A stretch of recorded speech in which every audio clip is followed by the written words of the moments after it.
There's a certain kind of wisdom that, well, it doesn't come from learning more things. It comes from learning what to let go of. It's the wisdom of knowing when to just stop. It usually starts with this quiet feeling, doesn't it? This sense that you're just anchored to the past by the sheer weight of what you've already put in. I mean, really think about it. Have you ever been there? Continuing down some path, not because it felt right anymore, but because the thought of turning back, it just felt unthinkable. All the time you've poured into it, the days, the months, maybe even the years. Or the money, the resources you so carefully saved up and then spent. All that effort, those long nights, the early mornings, that deep down physical and mental exhaustion.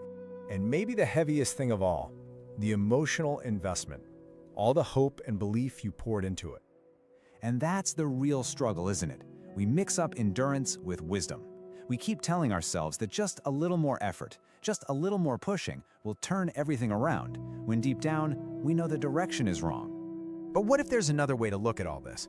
There's an ancient piece of wisdom that offers a gentler perspective.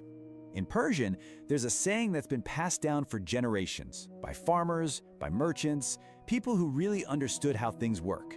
It sounds something like this: Jiloya Zarara har Vaxpagiri Manfaat ast. And its meaning is so beautifully simple and profoundly true. It basically says, whenever you stop a loss, it is still a gain. See, this isn't about giving up. It's about having the clarity to see when your persistence is actually hurting you. It's like a shield against our own pride, that little voice inside that whispers, "Oh, but you've come too far to turn back now." Sometimes the best way to understand an idea like this is through a story. Let's imagine a man named Amir. He opens a cafe and he pours everything into it, his savings, his hopes. But business is slow, and then it gets even slower. His friends tell him maybe it's time to stop, but he just resists. He tells himself, "I've spent way too much to quit now." Months go by and the debt and the stress are just eating him alive. And then finally, he closes the cafe. And yes, he lost money.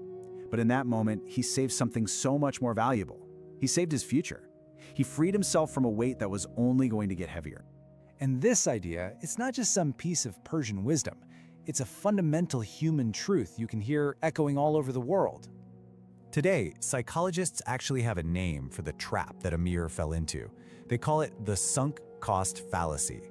It's our tendency to keep going with something just because of what we've already invested, no matter what the future looks like. And the lesson is exactly the same. The decisions we make about our future, they really should be separate from what we've spent in the past. The past is gone. The only thing we actually have any control over is what we do next. You see it everywhere, whether it's through the lens of rational decision-making in the West or in Japanese culture where knowing when to step back is actually seen as a sign of maturity. The core idea is the same.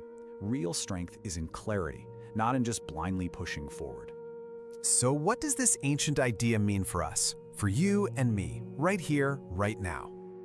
Well, it goes so much deeper than just business or money.